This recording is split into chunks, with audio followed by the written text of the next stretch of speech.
Chaque jour, des femmes et des hommes se battent pour ouvrir les portes de la santé. Et c'est l'amour qui s'éveille. Pourtant, il existe encore des inégalités dans l'accès aux soins. Le groupe mutualiste Vive agit à leur côté pour le droit à la santé. Groupe Vive, pour une santé accessible à tous.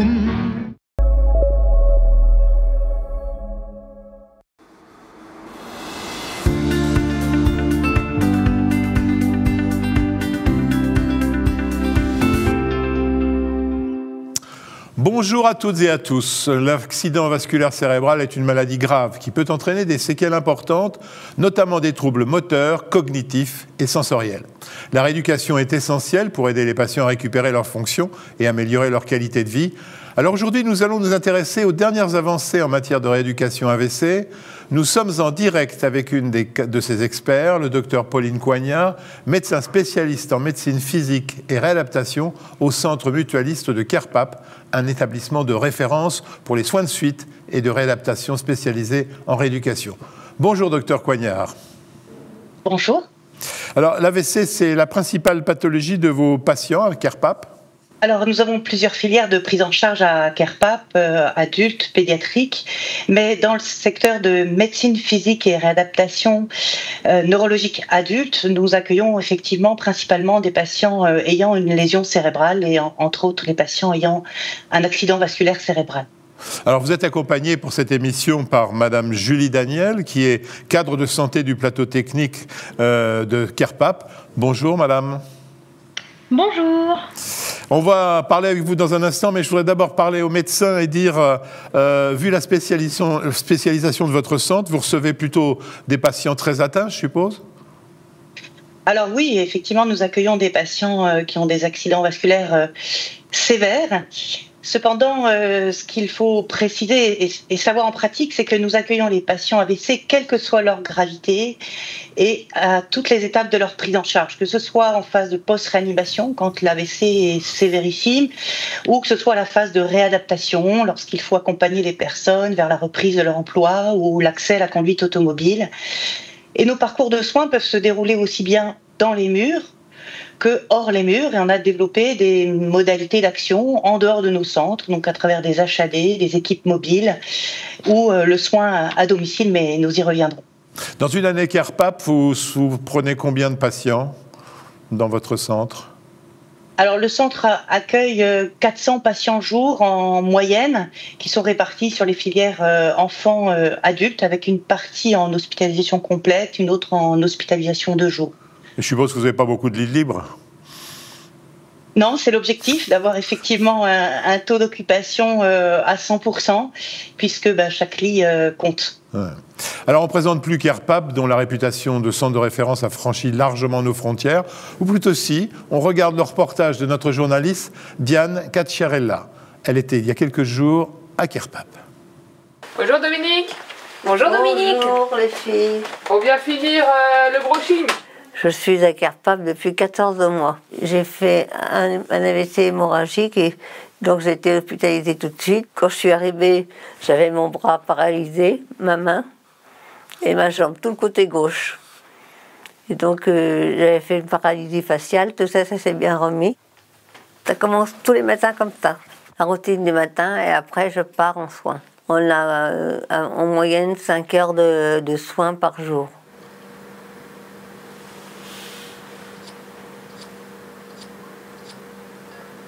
Presque. 3 sur 4. On recommence, il va vous en proposer 4. L'exercice qu'on fait ce matin, c'est un travail d'attention, de concentration, mais aussi qui sollicite sur le plan visuel la négligence, les éléments de négligence qui peuvent toucher une partie sur le plan attentionnel, de la perception et de la prise en compte des informations qui arrivent du côté gauche. Et voilà. Toc toc. Bonjour Charlène. Là, vous pensez qu'elle chante à quelqu'un en individuel ou est-ce qu'elle est dans quelque chose de plus grand ? Elle chante individuel. L'individuel ? Là, là, pour vous, ça serait... Qu'est-ce qui peut vous faire penser que c'est en chant individuel ? Parce qu'elle a dû repérer quelqu'un dans la salle et puis elle chante pour lui. D'accord. Et du coup, quelle émotion vous pouvez percevoir sur son visage à elle ? Un peu triste. Vous pensez qu'elle est triste ? Oui. L'exercice que j'ai proposé donc à Madame Bertrand, c'est plus un exercice sur ce qu'on appelle la cognition sociale. Donc c'est vraiment la connaissance et l'interprétation des émotions, des ressentis des autres. Comme on l'a fait dans l'exercice sur le visage, sur quoi on peut se focaliser pour comprendre l'émotion, à quoi cette émotion peut être associée, pour quelles raisons, quelle est l'intention de cette personne-là, à quoi on peut le voir. Chez les personnes ayant fait un AVC, cette partie cognition sociale peut être altérée puisque du coup il peut y avoir une méconnaissance de son propre fonctionnement et donc du coup amener une méconnaissance des interprétations et des associations vers les autres personnes. Vous allez bien vous pencher en avant, ok? Allez, penchez. Penchez, penchez, penchez, plus. Allez, penchez en avant. Ouais, prenez le bord de table. L'intérêt de la prise en charge, c'est de retravailler un petit peu le côté hémiplégique. Donc de par des mouvements, redonner une mobilité, une conscience de son hémicorps gauche. Voilà, on retravaille aussi tout ce qui est transfert, les transferts couché assis, assis debout, qui sont perturbés aussi. Quand on a un hémicorps qui fonctionne mal, voilà, c'est perturbé. Et puis on va retravailler aussi la marche qui est importante pour nos patients. Lorsque l'accident vasculaire cérébral survient, il va toucher un certain nombre de fonctions et chacune de ces fonctions devra être prise en charge et fait appel à des compétences spécifiques. Et on a donc besoin autour du patient de beaucoup de métiers qui sont des métiers du soin directement ou des métiers de la rééducation ou des métiers de la réadaptation. D'où cette équipe pluriprofessionnelle, nombreuse autour de la personne. Les éléments de littérature montrent que c'est ça qui est efficace pour la prise en charge d'un patient après un AVC, quelle que soit sa sévérité. Aujourd'hui, tu vas faire un café pour 4 personnes que tu pourras servir. Comment tu pourrais faire vraiment pour te faciliter la vie? Parce que là, ça va pas tenir. Je pourrais le faire tenir, mais je ne sais pas comment. Alors, ce qu'on peut faire, c'est le remettre. D'accord? Et plutôt, toi...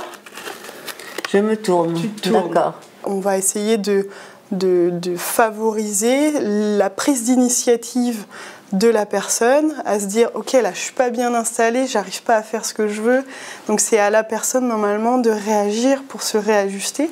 Parfois elle a besoin de tout réapprendre, elle est seule avec ses difficultés et elle sait pas forcément comment s'y prendre pour sortir de son lit, pour s'habiller. En fait, au lieu de juste renvoyer la personne chez elle et de mettre en place une équipe soignante qui va venir pour faire à sa place, nous, on lui propose de lui réapprendre à faire les gestes du quotidien. Du coup, j'ai ton cappuccino. Tu me dis quand tu le veux, il est un peu chaud. Mon rôle ici à Carpap, c'est d'être présent pour les patients, de prendre le temps pour lui, d'être présent, d'être une oreille attentive, de revenir sur son vécu, son passé, son accident qui peut être parfois douloureux. Et ensuite aussi de venir sur l'extérieur. On parle de réadaptation et la réadaptation, ça se passe aussi d'aller se confronter à l'extérieur. Je peux accompagner le patient en binôme avec l'ergo par exemple pour un retour à domicile, aller voir le lieu de vie. On réadapte à la vie, au quotidien et en fait après Carpap, il y a un après et on l'accompagne sur cet objectif-là. Carpap, c'est un centre que j'ai visité plusieurs fois, mais que je trouve toujours aussi impressionnant. Vous nous rappelez, docteur Coignard, les enjeux de la rééducation en cas d'AVC ? Alors, dans les enjeux, bien sûr, il y a améliorer la qualité de vie des patients. C'est la finalité. Et ça va passer par beaucoup d'étapes préalables qu'on va essayer de balayer ensemble. On peut donner un pronostic quel pourcentage d'amélioration de récupération de ces patients? Alors, si on regarde un petit peu du côté des chiffres, on sait que l'accident vasculaire cérébral est fréquent déjà. Donc 140 000 patients, si on regarde l'incidence, ça veut dire un AVC toutes les 4 minutes. Ça veut dire qu'une personne sur 6 aura un jour un AVC dans sa vie. Voilà. Alors, parmi toutes ces personnes qui ont un AVC, si on regarde 500 000 personnes qui expriment... Aujourd'hui, 500 000 personnes expriment avoir des difficultés avec un AVC. On regarde plus la prévalence. Combien de personnes aujourd'hui ont rencontré cette pathologie? Parmi eux, la moitié ont encore des difficultés à la marche. 40% vont avoir des difficultés à l'appréhension, donc pour attraper, utiliser leurs bras. Et un tiers conserveront une hémiplégie sévère et une aphasie. Alors, voilà, il y a des troubles un petit peu moins... Pardon. Non, ça ne me donne pas le nombre de personnes qui s'en sortent. Là, vous dites qu'il y en a 500 000 qui conservent des séquelles, mais combien il y en a qui n'ont pas de séquelles? Sur 100 AVC qui font la maladie, est-ce qu'il y en a qui s'en sortent sans rien? Alors, parmi les 500 000, il y a la moitié qui disent donc avoir... La moitié, vont récupérer une autonomie, mais ça ne veut pas dire qu'ils n'auront pas de symptômes. Et il y a un certain nombre de symptômes qui persistent, qui sont invisibles, qui peuvent être minimes. On peut prendre par exemple simplement la persistance d'un défaut du champ visuel.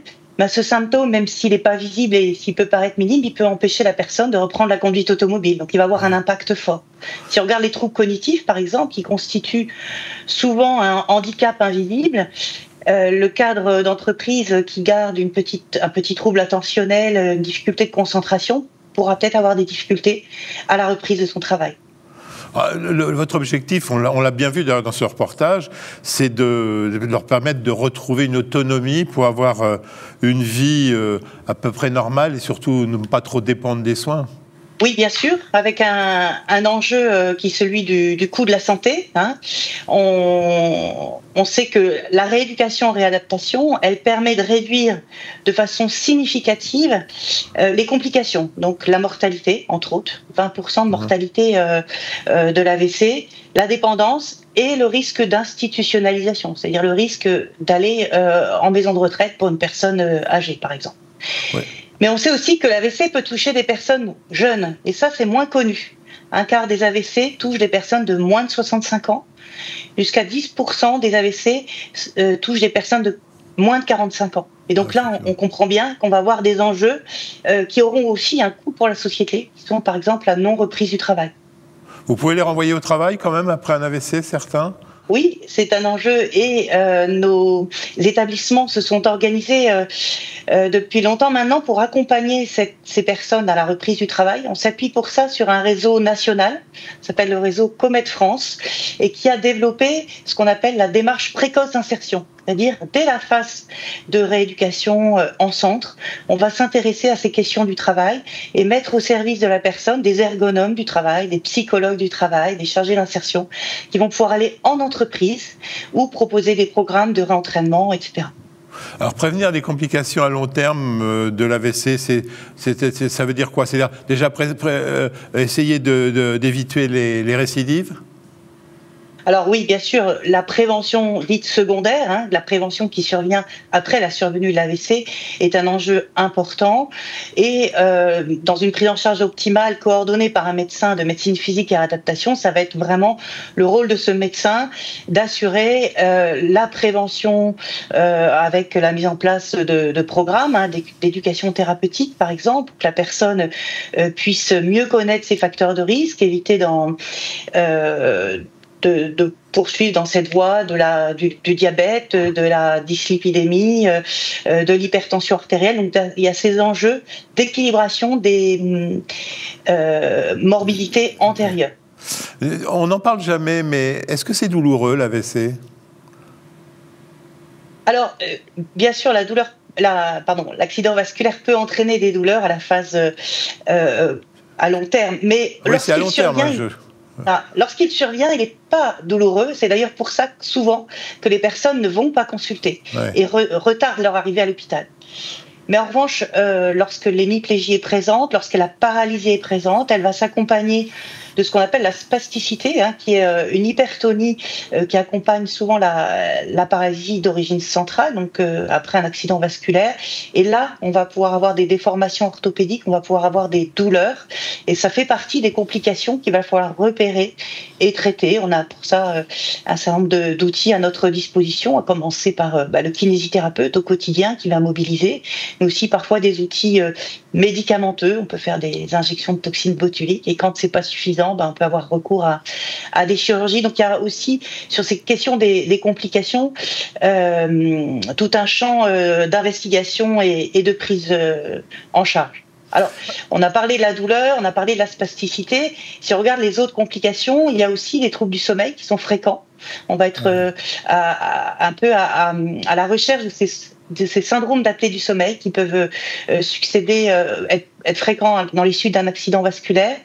On a également la dépression qui est un enjeu important. 1/3 de nos patients vont présenter une dépression qui va durer jusqu'à 1 an après l'AVC. Avec l'importance de repérer ce trouble et de le soigner. Vous avez des psychiatres à Carpap ? Alors oui, on a la chance de bénéficier sur notre territoire de la mise à disposition d'un dispositif qu'on appelle de liaison avec médecins psychiatres qui viennent en vacation et infirmiers de liaison qui assurent une écoute auprès des patients et qui jouent ce rôle de lien, comme son nom l'indique, entre les équipes soignantes et la psychiatrie. Alors quand on regarde ce reportage, on a l'impression qu'on commence dans un centre de médecine esthétique, puis heureusement, après arrivent tous les autres. C'est quand même très très impressionnant le nombre de personnes dans ces 4 minutes de reportage que l'on voit. C'est quoi une équipe professionnelle, comme vous dites, à Carpap ? Alors comme vous le dites, la prise en charge, elle va faire appel à de nombreux métiers. Alors on peut distinguer les métiers du soin, donc aux côtés du médecin de médecine physique et adaptation dont on a déjà parlé, on va trouver les soignants, l'aide-soignante, l'infirmière. On a vu l'importance des soins à la personne dans cette phase initiale où la personne a perdu son autonomie. Nous avons besoin de soignants pour faire à la place et puis progressivement aider la personne à faire aussi et participer. Donc l'équipe soignante est vraiment partie prenante de cette rééducation. Et puis on a bien sûr l'équipe de rééducation, donc qui est pluriprofessionnelle avec des kinésithérapeutes, orthophonistes, neuropsychologues, ergothérapeutes. Et je pense que Mme Danielle reviendra bien sûr sur toute son équipe au service des patients. On a aussi des enseignants en activité physique adaptée. Les derniers travaux de la littérature montrent vraiment l'importance de cette activité physique auprès des patients qui ont une lésion cérébrale acquise. Et puis on a un certain nombre de métiers qui vont intervenir de façon plus ponctuelle, mais dont la présence est également fondamentale. On a parlé de conduite automobile, donc on a dans nos centres des moniteurs, des enseignants de la conduite. On a parlé de la prévention des facteurs de risque, par exemple. On aura des diététiciennes. Et puis, on a parlé d'insertion professionnelle. Donc, on a des travailleurs sociaux, des ergonomes, etc. On a parlé de Madame Julie Daniel, on va quand même lui donner un petit peu la parole avant de l'écouter plus longuement tout à l'heure. Vous êtes cadre de santé du plateau technique. Alors, qu'est-ce que ça veut dire ? Ça veut dire que vous dirigez une équipe ? Déjà oui, cadre, forcément ça signifie encadrer, donc encadrer une équipe. Pour ma part, de mon côté à moi, j'encadre une équipe de kinésithérapeutes, d'ergothérapeutes, d'orthophonistes et de 2 aides-soignants qui sont titrés aides-kinés puisqu'ils interviennent aux côtés des kinés en salle de kiné. C'est des unités un peu indépendantes, ça ? Non, ils font vraiment partie de l'équipe kiné, comme ce que je veux 2 dire, personnes soutien. Les gens que vous encadrez, il y a plusieurs personnes comme vous qui encadrent plusieurs équipes ? Exactement. Moi, j'encadre uniquement les rééducateurs du plateau de neurologie. Mais vous avez combien de professionnels de santé à Carpap ? Alors, sur la rééducation, ce que je peux vous dire comme exemple, c'est qu'on a sur le centre une 50aine de kinés, par exemple. Ah oui. Et tout le monde travaille en collaboration étroite avec les médecins. Vous voyez Madame Coignard régulièrement ? Oui, moi je vois Madame Coignard au moins toutes les semaines pendant nos réunions d'admission. On se revoit aussi forcément si on a besoin d'ajuster des choses au niveau des soins de certains patients ou tout simplement pour les projets de service, le plan de formation, le plan d'investissement, etc. Docteur Coignard, combien de temps on reste à Carpap ? Parce que j'ai entendu cette dame qui disait qu'elle était là depuis 14 mois. Ça me semble... Mais c'est énorme, 14 mois. Oui, c'est long. Alors la prise en charge, elle va être variable, bien sûr, selon les situations, selon les besoins. Elle est adaptée à chacun. On a des durées moyennes de séjour qui tournent autour de 40-45 jours. Donc, qui va représenter une moyenne, mais qui ne va pas représenter, bien sûr, la réalité de chacun. Comme je l'ai dit déjà précédemment, on va accompagner les personnes à toutes les étapes. Donc, même s'ils sont sortis de l'hospitalisation complète, on va continuer à les accompagner sur le long cours. Je parlais des troubles neuro-orthopédiques, par exemple. Les programmes d'injection de toxines botuliques peuvent être nécessaires plusieurs mois après la sortie. Les aspects d'insertion, on va bien sûr pas les aborder les premiers mois, donc ça peut être 2 à 3 ans après la sortie. Donc la réponse est multiple. Parce que cette dame, quand elle dit 14 mois, c'est-à-dire que ça fait 14 mois qu'elle vit à Kerpap. Alors, dans la situation de Dominique, et je la remercie vraiment de s'être prêtée à l'exercice de nous montrer ce que c'était qu'une journée à Kerpap, on est effectivement dans la situation d'un accident vasculaire sévère qui va entraîner un bouleversement de la situation de la personne, une personne qui est déjà un petit peu âgée, donc conjoint aussi l'aidant familial et également fragile, et donc le temps de la mise en place du projet peut nécessiter une hospitalisation qui se prolonge. Cela dit, vous êtes sûrement très compétent parce que quand on voit le reportage, on ne la trouve pas en si mauvais état que ça et on comprend qu'il y a une récupération. C'est quoi les différentes phases de l'AVC et de la rééducation ? Alors, ces phases de rééducation, elles sont déterminées un peu par les données des neurosciences que nous avons eues ces 30 dernières années avec une révolution vraiment de la prise en charge de l'accident vasculaire cérébral. Auparavant, quand je dis auparavant, c'est au début du XXe siècle, on assistait à l'accident vasculaire, on assistait à la survenue de la lésion et on était un petit peu passif, on attendait de voir un petit peu ce qui allait se passer en termes de récupération. Depuis, on a développé d'abord les filières de prise en charge aiguë et puis la prise en charge médicale à la phase initiale. Et ça a révolutionné le paysage et les parcours de soins de nos patients. Donc on va distinguer. Et puis, donc ça c'est sur la prise en charge initiale. Et le deuxième facteur important de révolution un peu de la prise en charge, c'est les éléments des neurosciences concernant la plasticité cérébrale et la capacité du cerveau justement à récupérer. Là, on est dans l'AVC chronique à ce moment-là, non ? Alors justement, on va parler de phase aiguë entre J0 et J15 pour être précis. Ouais. Dans cette phase aiguë, l'enjeu il est médical, c'est réduire la taille des lésions. On a la notion de pénombre ischémique, c'est-à-dire qu'il y a la lésion elle-même et il y a cette pénombre autour. Et l'enjeu, c'est d'éviter que cette pénombre devienne elle-même lésion. C'est pas forcément. Attendez, c'est pas forcément chez vous, ça. C'est plutôt à l'hôpital ou cette phase aiguë. Alors, oui, tout à fait. C'est la phase hospitalière qui se passe dans les secteurs de neurologie, donc dans ce qu'on a appelé les unités neurovasculaires. Et la médecine physique et réadaptation va intervenir dès cette phase aiguë avec des médecins de médecine physique et réadaptation qui vont dans les unités évaluer les patients et puis également des rééducateurs qui vont commencer une rééducation à cette phase-là. Au bout de combien de temps ces gens-là sortent et se retrouvent à Kerpap ? Dans l'idéal, la durée moyenne dans les UNV, elle est de quelques jours. Il faut que les personnes se retrouvent de façon la plus précoce possible, parce qu'on sait que la rééducation, elle va être efficace, elle est proposée précocement. Donc ensuite, on a la phase subaiguë, qui elle va être de J15 à 6 mois. Et ensuite, on parlera effectivement d'une phase chronique au-delà de 6 mois, mais tout ça est très arbitraire. La réalité de chacun n'est pas timée comme ça, bien sûr. Si je comprends bien, plus tôt on arrive à Kerpap, mieux c'est pour la plasticité et récupérer mieux. Chaque chose en son temps. Comme je disais, l'enjeu de la phase très aiguë, ça va être vraiment de limiter l'aggravation des lésions et de prévenir les complications, par exemple la prévention des complications thromboemboliques.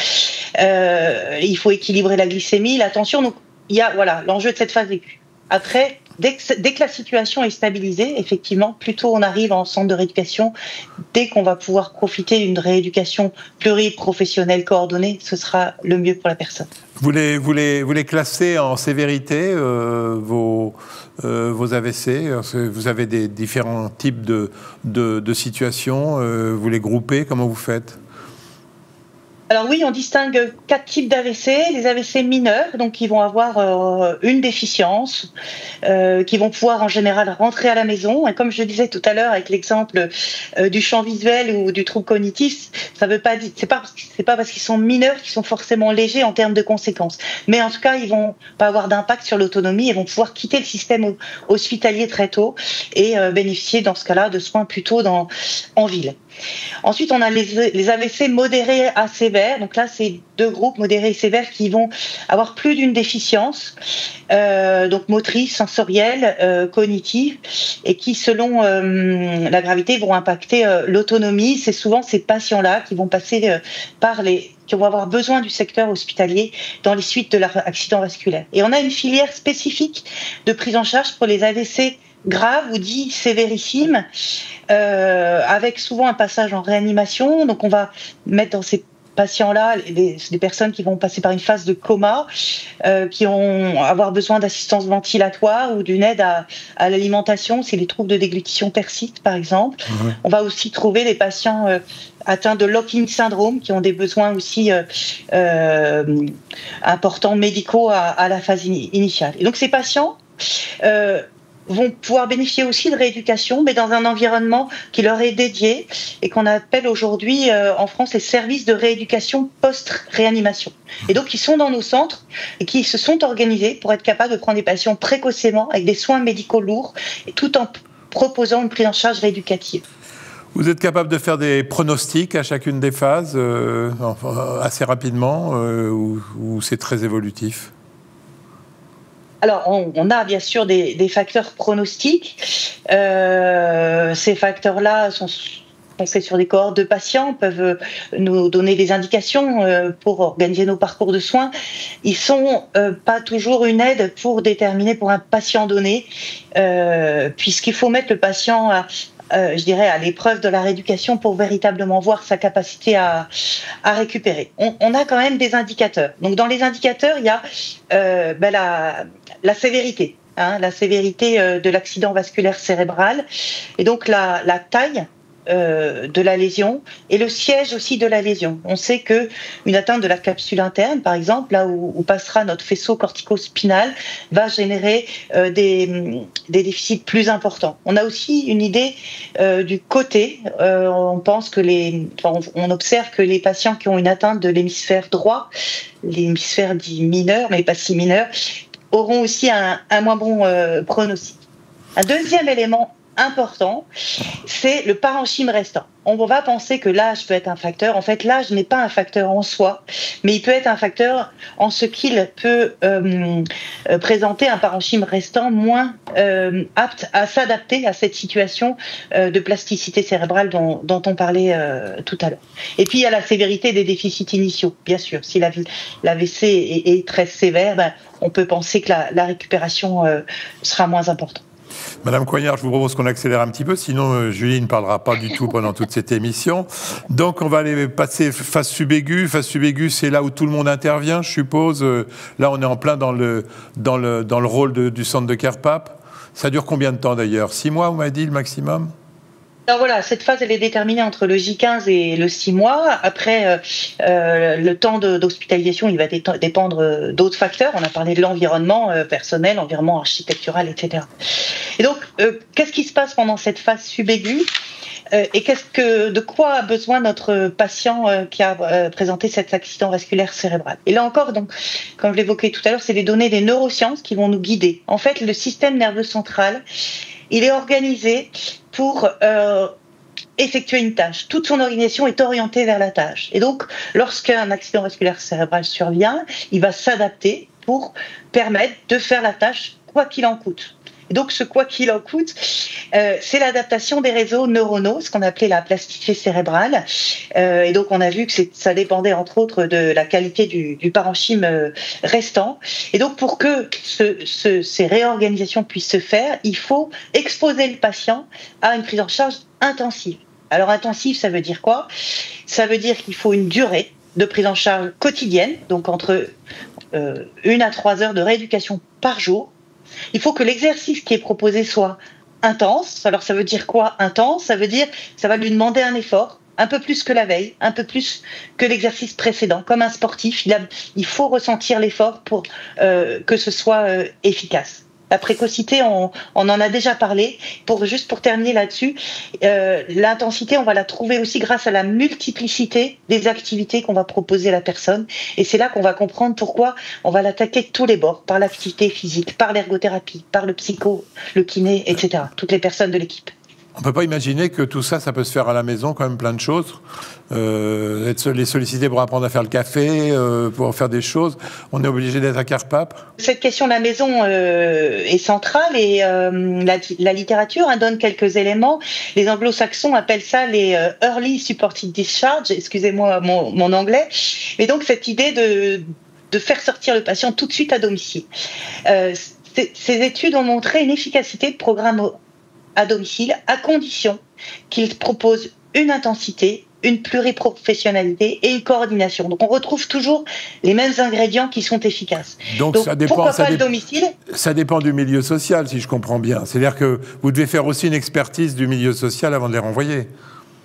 Donc voilà, pourquoi l'hôpital ? C'est parce qu'à un moment donné, il y a une dépendance qui est présente, comme je le disais, l'équipe soignante qui a besoin d'aider la personne dans sa vie quotidienne, se lever, s'habiller, manger. Il y a aussi les problèmes vésico-sphinctériens, tous les aspects médicaux d'équilibration. Donc il y a plein de choses qui justifient l'hospitalier. Mais dès que c'est possible, on va proposer à la personne de rentrer à domicile, effectivement. Et pour préparer ce retour à domicile, on va envoyer des personnes évaluer l'environnement à la fois social et architectural de la personne pour voir si c'est faisable. Bon, maintenant, on va passer à la phase chronique. Alors, j'allais dire, je ne vais pas vous demander de nous la détailler, puisque sinon, vous allez nous raconter la vie. Mais Carpape intervient dans la phase chronique ? Oui, alors je l'ai déjà un petit peu dit, donc comme ça m'évite de le redire.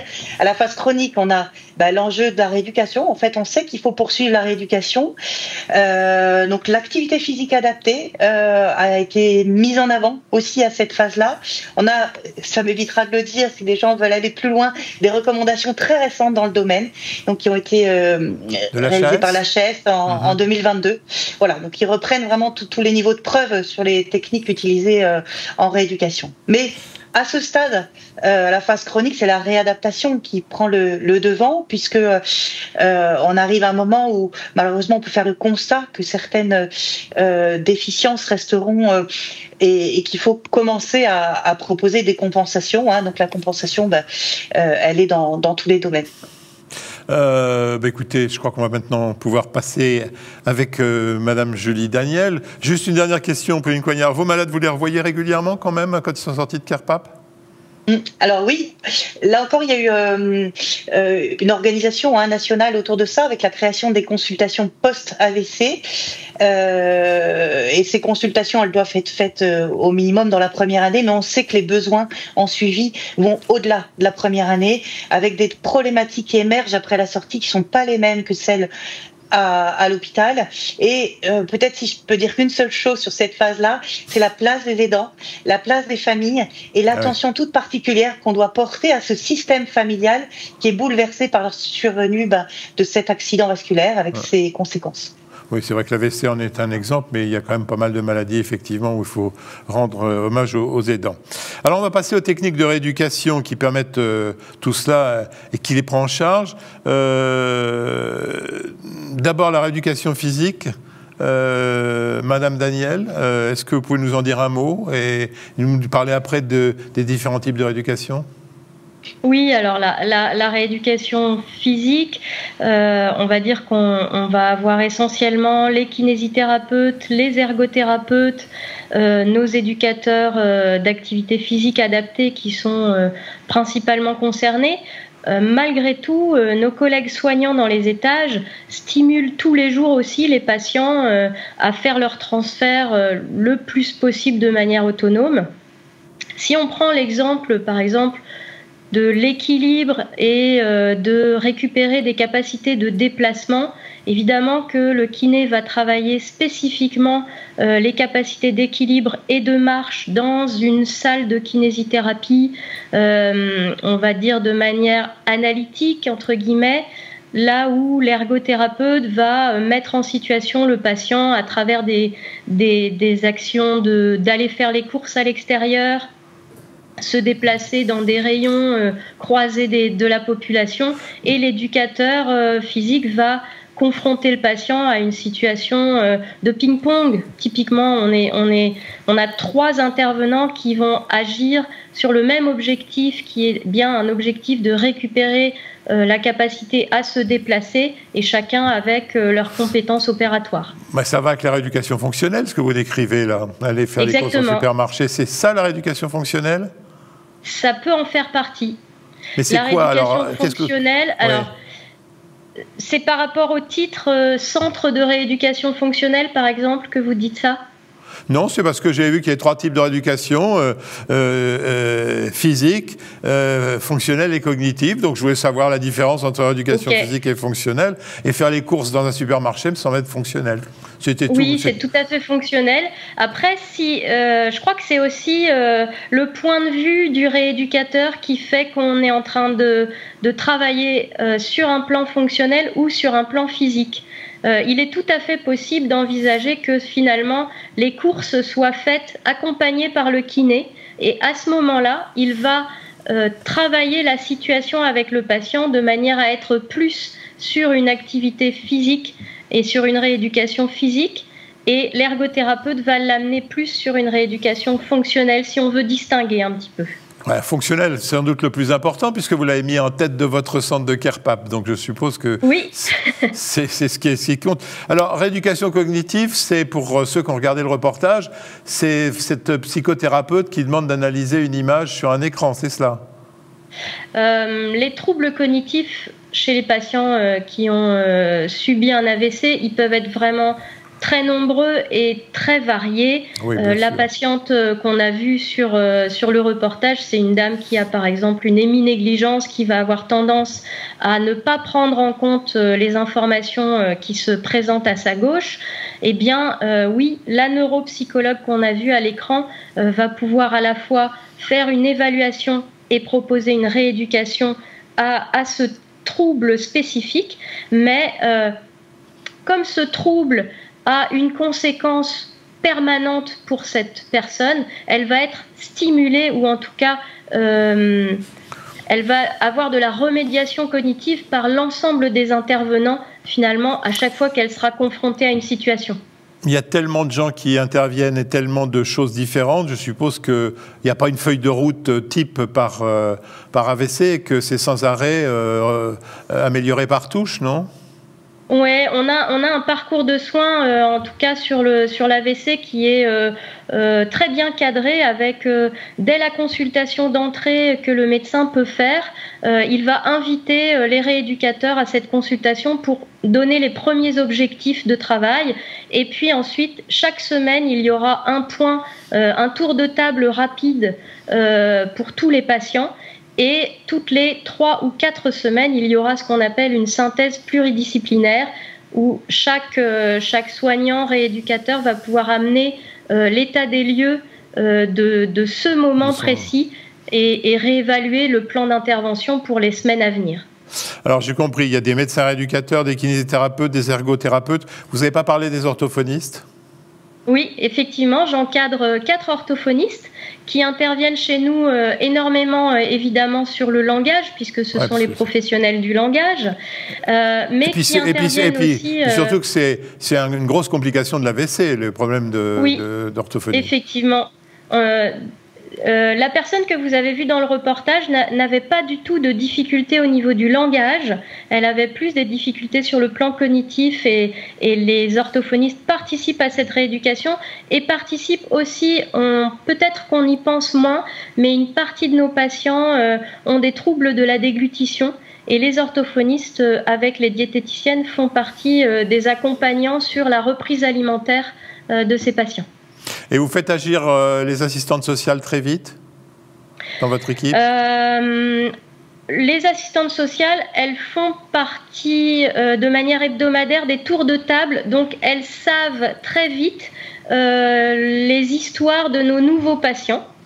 Et dès qu'on pressent qu'il va y avoir un retour à domicile, soit pour un premier week-end, soit pour une sortie, elles sont mises dans la boucle pour pouvoir dès le départ assister les patients, et aussi sur les démarches au niveau du travail, s'il y a des arrêts de travail ou des choses comme ça. Est-ce que vous avez un service qui aide les aidants, qui forme les aidants ? Alors sur CarePap, on a développé plusieurs choses par rapport aux aidants. On a à la fois des ergothérapeutes qui ont participé à la création d'une formation aux aidants, qui est un cycle de 6 ateliers qui sont proposés à des personnes aidantes, pas spécifiquement pour l'AVC, pour les aidants en général. Et les gens vont pouvoir venir sur quasiment 6 semaines d'affilée sur des ateliers avec des thèmes particuliers prédéterminés sur questionnaire d'aidants. On a aussi la possibilité pour des patients déjà qui sont sortis d'avoir des entretiens systémiques avec le patient et sa famille, notamment un peu à distance de la sortie quand retrouver un équilibre familial peut être compliqué pour certains. Alors, on ne parle que de l'AVC, mais CarePap, c'est pas que l'AVC, c'est les accidents de la vie, en règle générale. Comment vous faites pour qu'il y ait une formation, c'est peut-être plutôt pour vous, Pauline Coignard, comment vous faites pour former tous ces gens-là La formation continue, on a un certain nombre de diplômes universitaires à notre disposition qui permet d'approfondir la prise en charge dédiée de telle ou telle pathologie. Et puis après, je pense qu'il y a une formation continue autour de cette recherche permanente d'innovation et d'amélioration de nos pratiques professionnelles. Et ça peut passer par des projets de recherche autour de la rééducation, de l'accompagnement des aidants, justement, comme on vient de le dire, l'intégration des innovations sur nos plateaux techniques. Bon, vous avez beaucoup de... Oui, Julie ? Je pourrais juste ajouter que finalement, typiquement, ça fait clairement partie de mon travail que d'accompagner dans une équipe les différents niveaux de maîtrise et de faire en sorte que les rééducateurs qui sont très experts puissent transmettre leurs compétences aux novices et aux nouveaux arrivants, que ce soit des stagiaires, soit réellement des nouveaux kinésithérapeutes qui arrivent sur le marché, qui ont leurs compétences de base, mais qui vont avoir besoin d'être accompagnés au départ sur les prises en charge spécifiques. Autant pour moi, j'aurais dû peut-être vous poser plus tôt la question, alors. Bon, on va consacrer les 9 dernières minutes à parler un peu d'avenir. Vous répondez, celle qui veut répondre à mes questions, les nouvelles technologies. D'abord, l'intelligence artificielle, est-ce que vous comptez l'utiliser ? Est-ce que vous l'utilisez déjà ? Je vais me permettre de répondre. L'intelligence artificielle, c'est un vaste sujet. On va dire qu'aujourd'hui, l'intelligence artificielle, elle est utilisée parce que,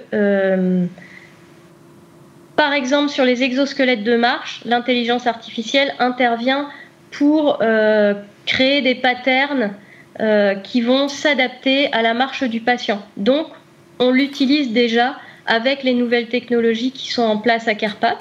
Mais analyser, par exemple, les données de la rééducation, l'intelligence artificielle, elle est faite pour ça dans plein de domaines. Je suppose que vous allez l'utiliser à CarePap ? C'est ça, et du coup, je voulais venir à ça. C'est aujourd'hui l'intelligence artificielle en santé, on en entend beaucoup parler sur de l'analyse de données et de la résolution de problèmes.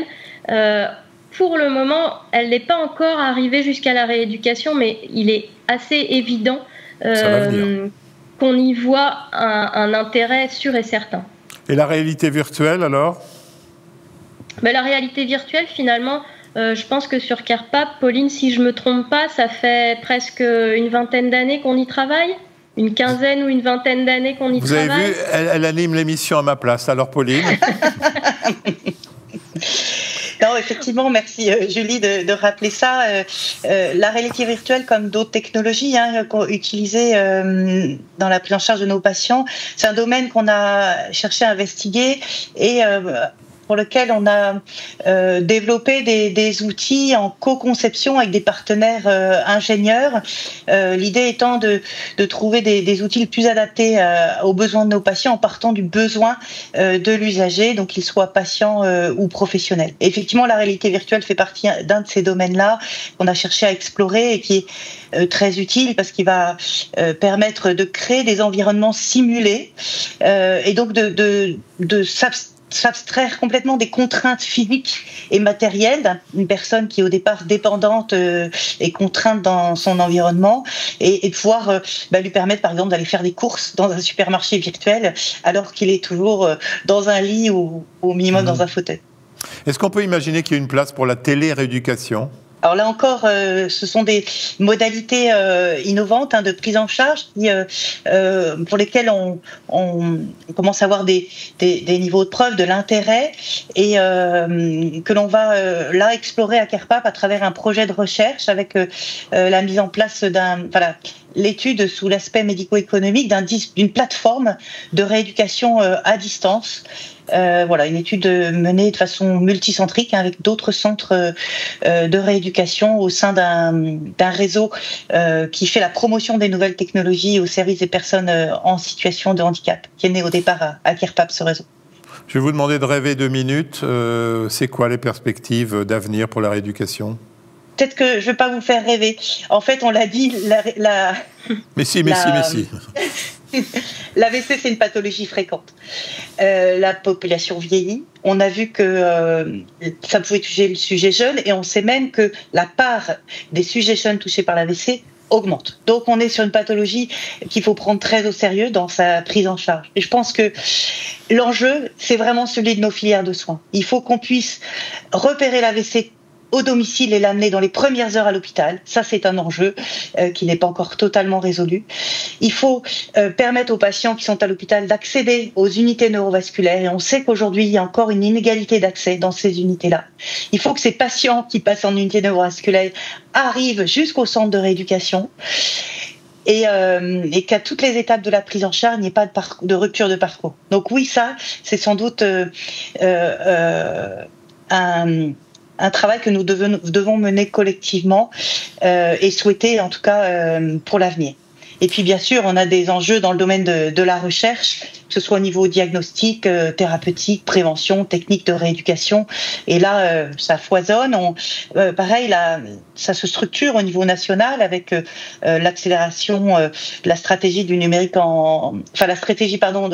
l'accélération du numérique en santé, avec des appels à projets qui soutiennent la recherche dans ce domaine-là. Dites-moi, si je avais dit rêve, j'aurais peut-être dû être plus précis. On est tous les deux médecins. Le rêve, c'était peut-être de supprimer tous les malades qui ont des AVC dans votre centre en faisant de la prévention, des choses en amont. Où on oublie toujours qu'on peut prévenir ces maladies et que moins vous auriez de malades, plus vous seriez contente. Du moins dans le cas d'AVC. On veut bien être au chômage demain si c'est à ce prix-là. Ah non, je ne disais pas vous mettre au chômage, je disais simplement qu'il y ait moins d'AVC. Il y aura toujours des accidents de la vie, mais c'est vrai qu'il y a une part de prévention dans l'AVC qui est souvent négligée, quoi. Complètement, oui, avec des enjeux aussi à ce niveau-là. Alors, je me souhaite d'aller en Bretagne pour autre chose que des AVC, mais vous donnez envie à tous ceux qui ont des AVC dans ce pays d'aller à CarePap. C'est vrai que c'est un centre de référence. Là, je suis sérieux, c'est quelque chose de formidable. Comment on rentre à CarePap ? J'ai parlé de ce rôle du médecin de médecine physique et réadaptation dans les UNV. Donc concrètement, nous nous rendons dans notre unité neurovasculaire de proximité, qui est à l'hôpital de Lorient, et on fait partie intégrante de la filière. Et donc quand on va dans l'UNV, on va évaluer les patients pour les orienter avec ceux qui iront dans les SMR spécialisés, personnes âgées, polyvalents ou CarePap. Docteur Coignard, ce n'est pas tout à fait le sens de ma question. C'est que, imaginez que j'habite Romorantin, dans le Loir-et-Cher. Est-ce que je peux aller à CarePap ? Alors non, on a une organisation par territoire et notre mission autour de l'AVC va être sur notre territoire de santé. On va avoir des missions de recours pour la région autour des AVC sévères, je l'ai évoqué tout à l'heure avec cette unité de post-réanimation. On va pouvoir accueillir effectivement des patients de la région Bretagne au sens large et pas que du pays de Lorient-Quimperlé.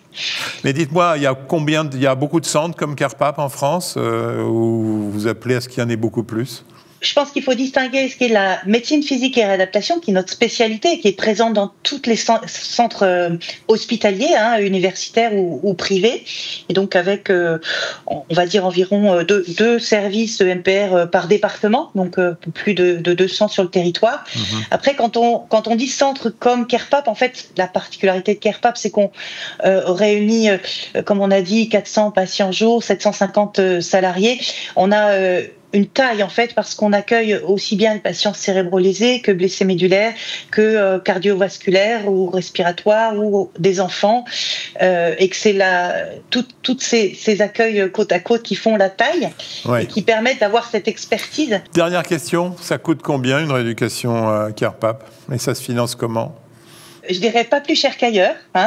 On est dans une tarification aujourd'hui encore par dotation globale. On évolue tout doucement, vous le savez, vers une tarification à l'activité.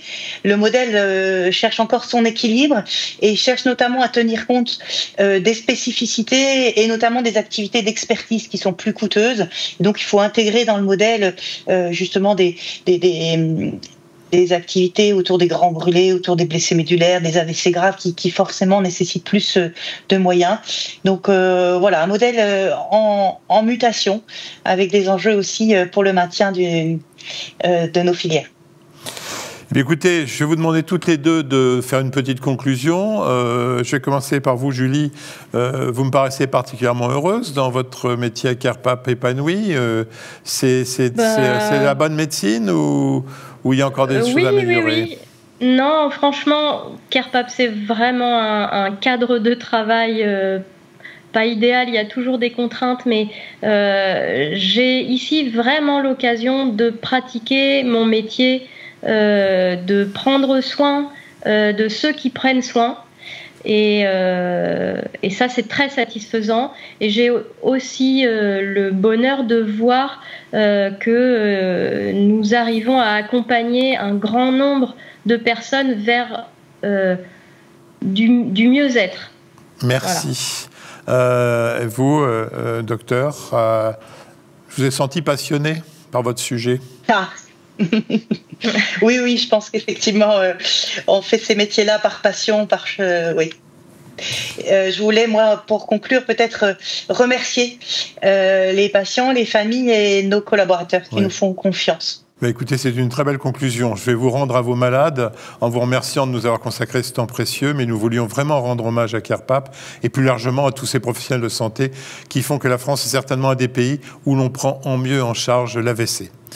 Merci, on se retrouve très bientôt et en attendant, portez-vous bien.